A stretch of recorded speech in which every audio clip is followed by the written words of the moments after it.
मेरे प्रिय मित्रों, मैं आप सभी को इस पवित्र सभा में प्रभु यीशु मसीह के पवित्र और सामर्थ्यवान नाम पर स्वागत करता हूं। आइए हम प्रभु के वचनों को सुनने के लिए अपने आप को तैयार करें, प्रभु के सानिध्य का अनुभव करें। ईश्वर हमारे साथ रहता है। हमें वास्तव में अपने आंतरिक आंखों को ईश्वर की उपस्थिति के लिए खोलने की आवश्यकता है। हमें प्रभु के सानिध्य को महसूस करने की जरूरत है। पूरी बाइबल में बार बार ईश्वर हमें पश्चाताप के लिए आह्वान करता है। नबियों के द्वारा, विभिन्न लोगों के द्वारा हमें आह्वान करता है, पश्चाताप करो, पश्चाताप करो, पश्चाताप करो। क्यों? क्योंकि पाप हमारे जीवन की सबसे बड़ी बाधा है, सबसे बड़ा बोझ है। हर मनुष्य पाप से बोझिल है और इसके लिए एकमात्र समाधान है पश्चाताप। आइए हम अपने हृदय और मन को इस समय शांत करें। हम मौन हो जाएं, अपनी आंखें बंद करें, प्रभु के सानिध्य का अनुभव करें। प्रभु हमें पश्चाताप के लिए आह्वान करते हैं, बार बार हमें समझाते हैं, पश्चाताप और स्वीकृति में तुम्हारा कल्याण है। बार बार पुकारते हैं, मेरे पास लौट आओ। तुम्हारे जीवन की समस्याओं का समाधान मेरे पास है, मेरे पास लौट आओ। अपने पापों के लिए पश्चाताप करो। आंखें बंद कीजिए। इस गीत के साथ अपने मन और हृदय को जोड़ दीजिए। प्रभु की आवाज को सुनने का प्रयास कीजिए। पवित्र वचन सुनने के लिए अपने हृदय और मन को तैयार कीजिए। पवित्र आत्मा प्रभु आजा, अपने भक्तों पर छा जा। पवित्र आत्मा प्रभु आजा, अपने भक्तों पर छा जा।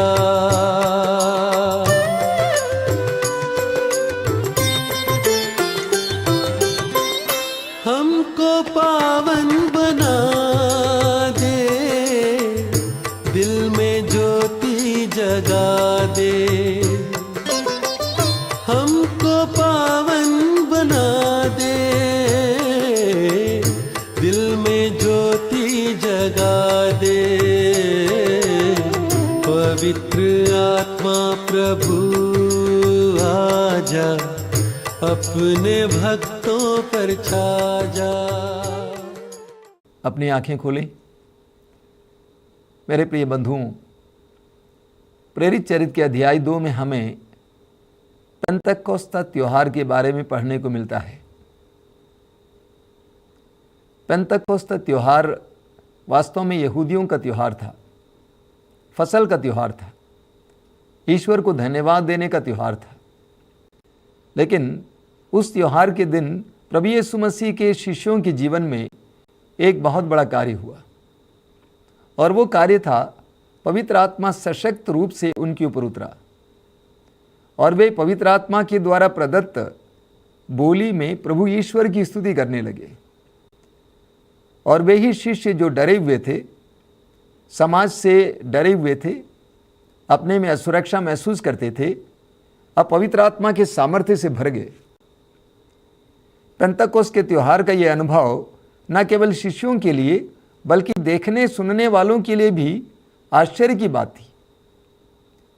और उसके बाद पेतरुस उठ खड़ा हुआ और हजारों लोगों के सामने प्रभु यीशु मसीह का सुसमाचार सुनाने लगा। समूचे अनुभव को देखने के बाद और पेतरुस के वचनों को सुनने के बाद भीड़ में से कई लोगों ने पेतरुस से सवाल किया, भाइयों, हमें क्या करना चाहिए? आप बताएं, हम क्या करें? प्रेरित चरित्र के अध्याय 2 उसके वाक्य 38 में हम पढ़ेंगे। पेतरुस ने कहा, आप सभी पश्चाताप करें। पहला कार्य जो करना था, पश्चाताप करें और यीशु मसीह के नाम पर बपतिस्मा स्वीकार करें। आपको भी इसी तरह पवित्र आत्मा प्राप्त होगा। आप लोग पश्चाताप करें। अक्सर हम पश्चाताप को नकारात्मक ढंग से लेते हैं। हम सोचते हैं पश्चाताप का मतलब सिर्फ आंसू बहाना, रोना, शोक मनाना। लेकिन मैं तो कहना चाहता हूं कि पश्चाताप को हमें सकारात्मक ढंग से लेना चाहिए। पश्चाताप को हमें सकारात्मक ढंग से लेना चाहिए। पश्चाताप के बारे में सबसे सुंदर भजन हमें बाइबल के स्तोत्र ग्रंथ की अध्याय 51 में पढ़ने को मिलता है। अध्याय 51 में हमें दाऊद का वो गीत पढ़ने को मिलता है। आपने वचन में बार बार सुना है, दाऊद इस्राएल का राजा था, यशस्वी राजा जिन्होंने 40 साल तक इस्राएल पर शासन किया। लेकिन दाऊद ने अपराध किया, पाप किया, और उसको इसका एहसास हुआ। उसके बाद उसको पश्चाताप हुआ और उसने एक सुंदर गीत लिखा, और वो गीत है स्तोत्र 51। वो वास्तव में सकारात्मक पश्चाताप का सुंदर गीत है। आपसे अनुरोध करूंगा, जब भी आपको मौका मिलेगा इस स्तोत्र को पढ़ें, मनन चिंतन करें। स्तोत्र 51 के वाक्य 12, 13, 14 में एक सुंदर बात हमें पढ़ने को मिलती है। 3 बातें। पहली बात, दाऊद कहता है, मुक्ति का आनंद मुझे फिर प्रदान कर। वास्तव में पश्चाताप का उद्देश्य यह है, हे प्रभु, मैंने अपने पाप के द्वारा जो आनंद गंवाया है उसे मुझे फिर प्रदान कर। जो मैंने मुक्ति की अवस्था में जो आनंद अनुभव किया था, जो मैंने पाप के द्वारा गंवाया है, हे प्रभु, वो आनंद मुझे फिर प्रदान कर। एक बार ट्रेन में बैठा हुआ था, गीत गुनगुना रहा था। अचानक मेरे मन में एक सवाल उठा। वो सवाल ये था कि आनंद क्या है, व्हाट इज जॉय। तो मैंने हृदय में प्रभु से पूछा कि प्रभु, आनंद का अर्थ क्या है, व्हाट इज जॉय। तो मुझे हृदय में एक जवाब मिला। वो जवाब ये था, पाप रहित अवस्था। पाप रहित अवस्था, यानी जब तक हमारे हृदय में, हमारे जीवन में पाप है, तब तक हमें वास्तविक आनंद प्राप्त नहीं हो सकता है। तो पाप रहित अवस्था। स्तोत्रकार कहता है कि प्रभु, मुझे मुक्ति का आनंद प्रदान कर। वास्तव में पश्चाताप का उद्देश्य यह है, प्रभु ईश्वर के सामने रो रो कर बोलना कि प्रभु, मुझे मुक्ति का आनंद प्रदान कर। दूसरा शब्द है, प्रभु मुझे शुद्ध हृदय प्रदान कर। Create in me a pure heart. पाप के द्वारा मेरा हृदय पूरी तरह से कलंक से भर गया है, गंदा हो गया है, मेरा मन प्रदूषित हो गया है, मेरी आत्मा में भ्रम आ गया है, काले बादल आ गए हैं, सब कुछ पूरी तरह से उथल पुथल है। हे प्रभु, मुझे शुद्ध हृदय प्रदान कर। मैं हृदय की शुद्धता अनुभव करना चाहता हूं। जिस तरह मत्ती के सुसमाचार के अध्याय 8 उसके वाक्य 1 और 2 में हम पढ़ते हैं कि प्रभु यीशु मसीह के पास एक कोढ़ी आता है और कहता है, प्रभु आप चाहें तो मुझे शुद्ध कर सकते हैं। वास्तव में यही पश्चाताप है, प्रभु के सामने आना और कहना कि प्रभु आप चाहें मुझे शुद्ध कर सकते हैं, आप चाहें मेरे हृदय को शुद्ध कर सकते हैं, आप चाहे मेरे मन को शुद्ध कर सकते हैं, मेरी आत्मा को शुद्ध कर सकते हैं। शुद्धता की कामना। लेवी ग्रंथ के अध्याय 11 वाक्य 44 में प्रभु कहते हैं, शुद्ध बनो, पवित्र बनो, क्योंकि मैं तुम्हारा प्रभु ईश्वर पवित्र हूं। और पवित्रता की कामना ही पश्चाताप है। तीसरी बात जो वहां पे बताई गई है वो यह है, हे प्रभु मुझे अपने सानिध्य से दूर ना कर, पवित्र आत्मा से मुझे वंचित ना कर। यानी मैं तेरे सानिध्य में फिर एक बार आना चाहता हूं। तेरे सानिध्य में जो आनंद है, जो स्वतंत्रता है, पवित्र आत्मा में जो स्वतंत्रता है, पवित्र आत्मा में जो आनंद है, मैं फिर एक बार अनुभव करना चाहता हूं। यही वास्तव में पश्चाताप है, एक सकारात्मक भाव कि मैं उसी आनंद को फिर प्राप्त करना चाहता हूं, उसी पवित्रता को फिर एक बार प्राप्त करना चाहता हूं, प्रभु का सानिध्य फिर एक बार प्राप्त करना चाहता हूं। इस तरह देखा जाए तो पश्चाताप एक निर्णय है। मैं इस पर जोर देना चाहता हूं। पश्चाताप एक निर्णय है। कुछ आंसू बहाना, कुछ रोना नहीं है, बल्कि एक निर्णय लेना है। लूकस के सुसमाचार के अध्याय 15 में हम पढ़ते हैं, उड़ाऊ पुत्र की उस कहानी में एक धनी पिता के 2 बेटे। छोटा बेटा अपनी स्वेच्छा से अपनी संपत्ति का हिस्सा ले लेता है और पिता के भवन से दूर चला जाता है। अपने दोस्तों में, गंदगी में, ऐश में, वेश्याओं में अपने धन को बर्बाद करता है, तब तक वो परदेश पहुंच जाता है और उसके पास कुछ नहीं था, खाने पीने के लिए भी कुछ नहीं था, और ईश्वर ने उस देश में अकाल भेजा। इसीलिए मजबूरन उसे एक इंसान के यहाँ सुअर चराने का काम करना पड़ा। वचन में बताता है कि वो होश में आता है। लूकस का समाचार अध्याय 15 उसके वाक्य 17 में हम पढ़ते हैं कि वो होश में आया। किस बात की होश? कि मैं एक बहुत बड़े धनी इंसान का बेटा हूँ, कि मैं प्रदेश में हूँ, मैं गुलाम हूँ, मैं दुखी हूँ, मैं सुअरों के बीच में हूँ, सुअरों का भोजन खाने के लिए मैं तत्पर हूँ, मैं दुखी हूँ, मेरे पास खाने तक के लिए कुछ नहीं है, मैं कितना दुर्भाग्यवान हूँ, मैं पिता के भवन से बहुत दूर हूँ। होश में आता है और उसने निर्णय लिया। वाक्य 18-19 में हम पढ़ते हैं, उसने निर्णय लिया। क्या निर्णय लिया? मैं उठकर पिता के घर चला जाऊंगा, मैं उठकर पिता के घर चला जाऊंगा और पिता से कहूंगा कि पिताजी, मैंने आपके विरुद्ध और स्वर्ग के विरुद्ध पाप किया है, मैं आपका पुत्र कहलाने योग्य नहीं, मुझे आप दास के रूप में अपने पास रख लीजिए। मेरे प्रिय मित्रों, इसको हम पश्चाताप कहते हैं। उड़ाऊ पुत्र ने निर्णय लिया कि मैं उठकर, यानी जिस परिस्थिति में मैं हूं वहां नहीं रहूंगा।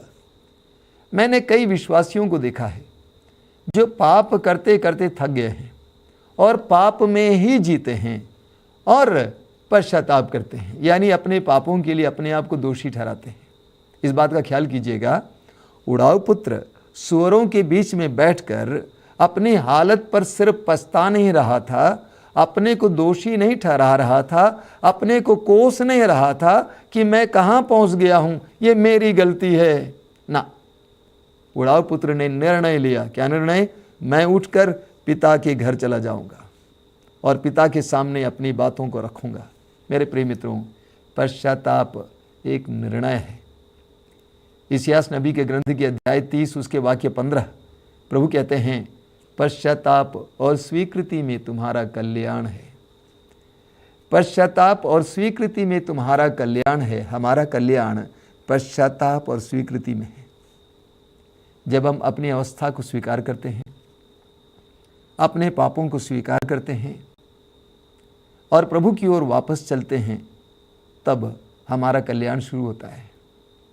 तो पश्चाताप एक निर्णय है।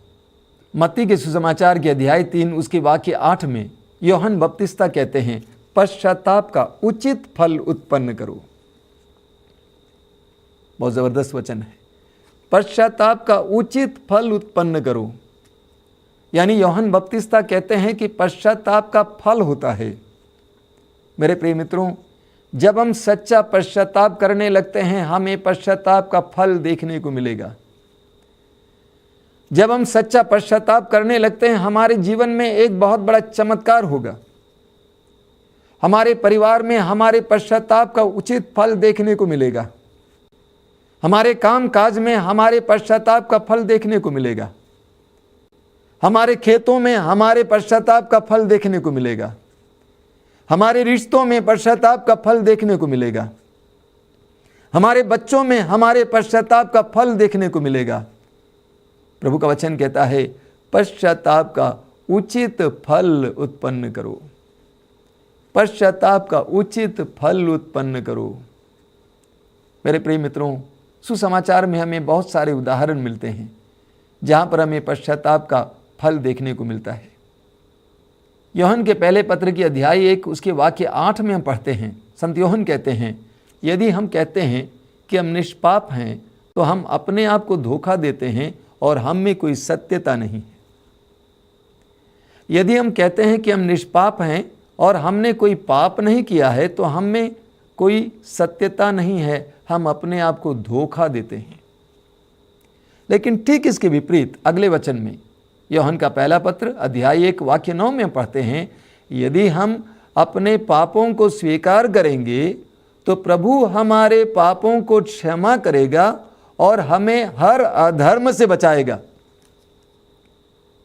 यदि हम अपने पापों को स्वीकार करेंगे तो प्रभु हमारे अपराध क्षमा करेगा, पापों को क्षमा करेगा और हमें हर अधर्म से बचाएगा। दो बातें।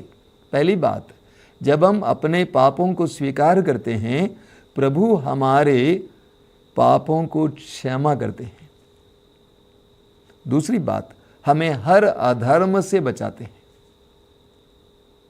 हमारे पापों को क्षमा करते हैं, इतना ही नहीं, हमें हर अधर्म से बचाते हैं।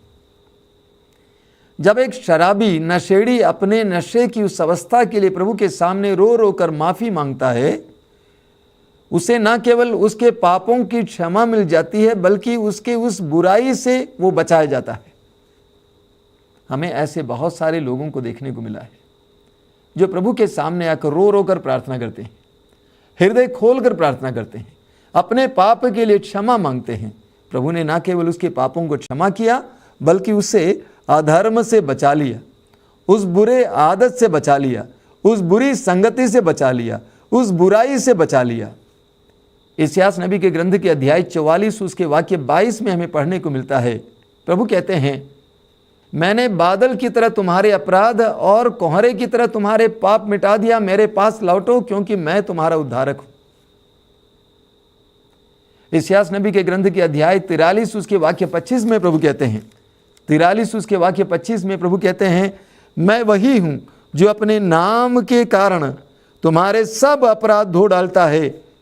मैं तुम्हारे पाप फिर याद नहीं करूंगा।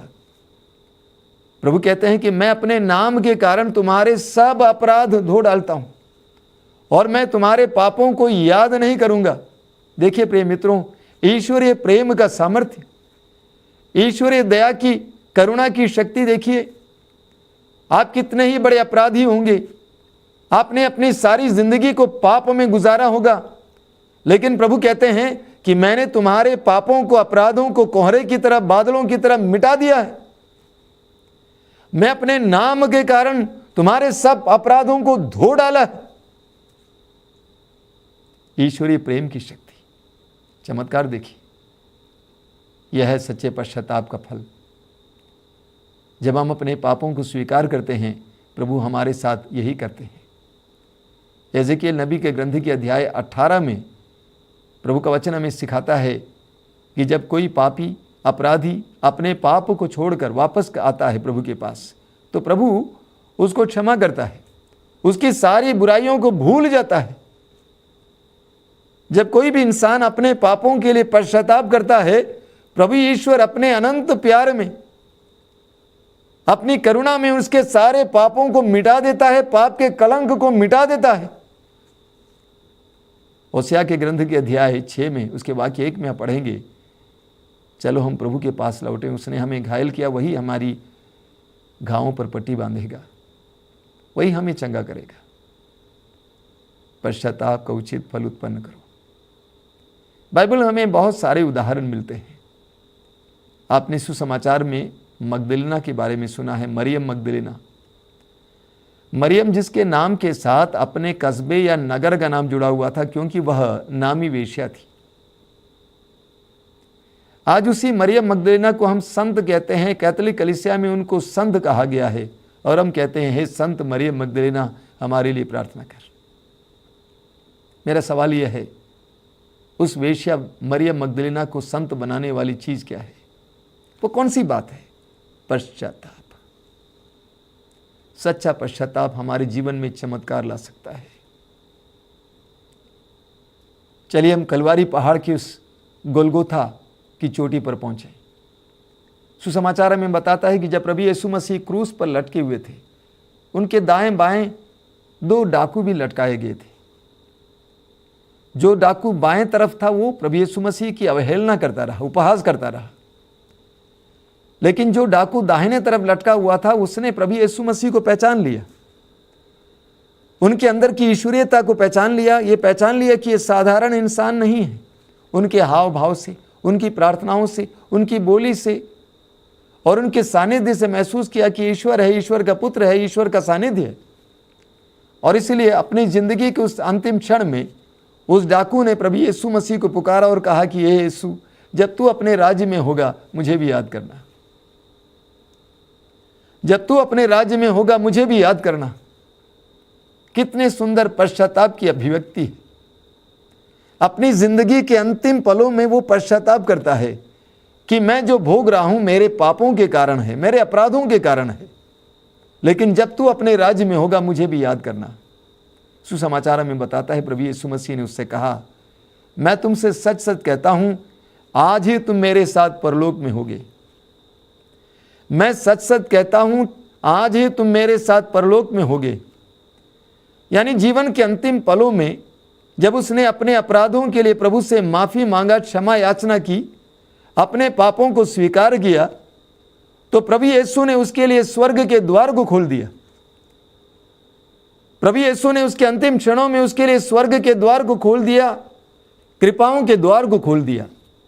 मेरे प्रिय मित्रों, मैं कहूँगा न केवल उस डाकू के लिए बल्कि उसके परिवार के लिए और आने वाली पीढ़ियों के लिए अनुग्रह के भंडार को खोल दिया।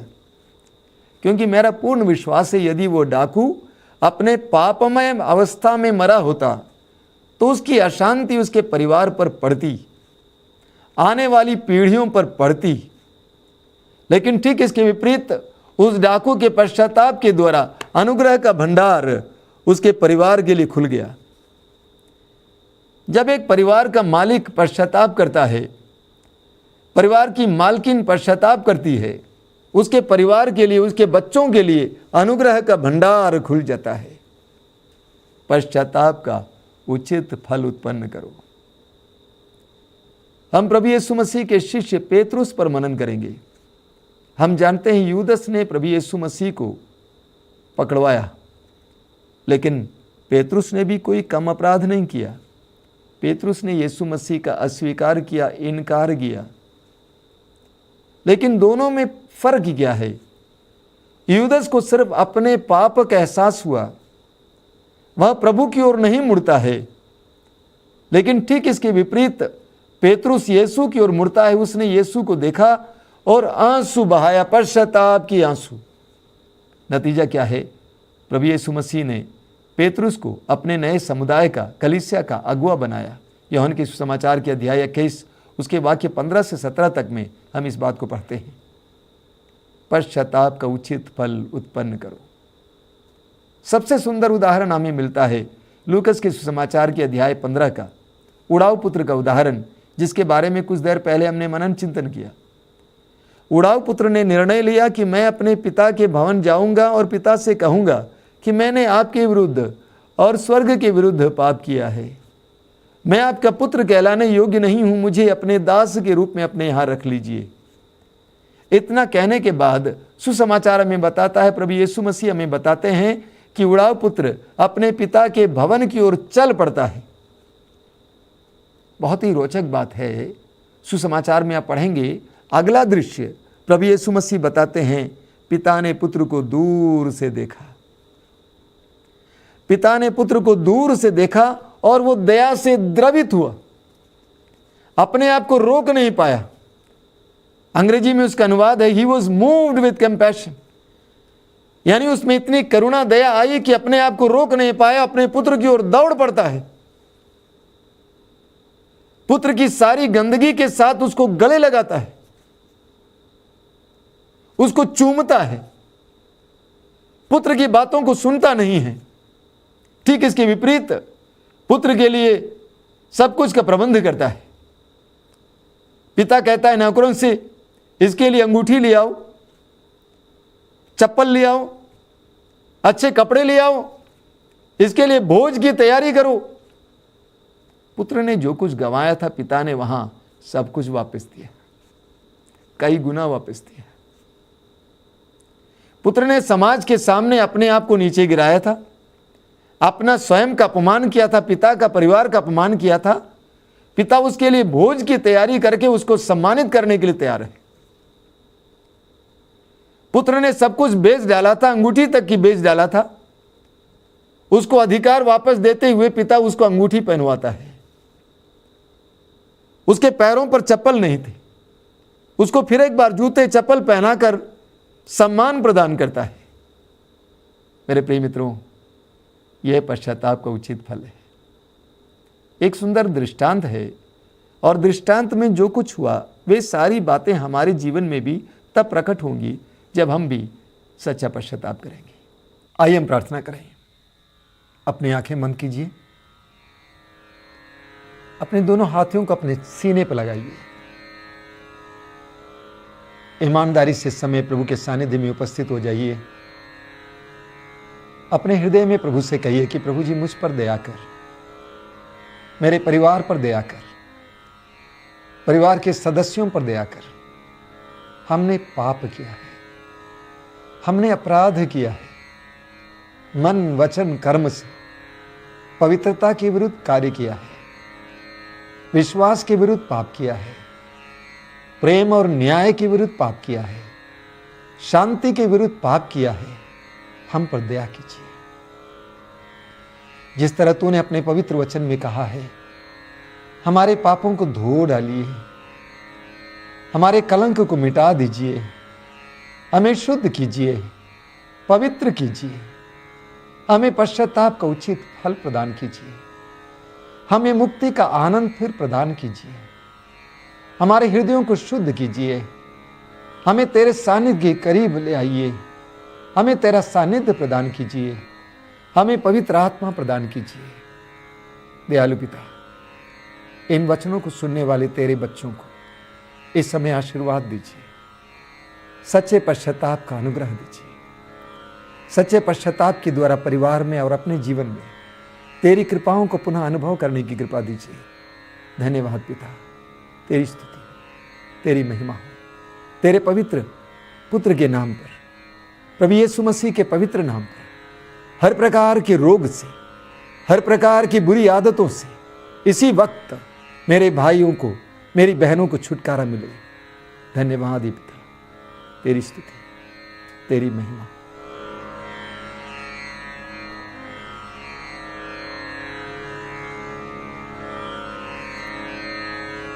अपनी आंखें खोलें मेरे प्रिय मित्रों। हम पश्चाताप का उचित फल उत्पन्न करें। जय यीशु।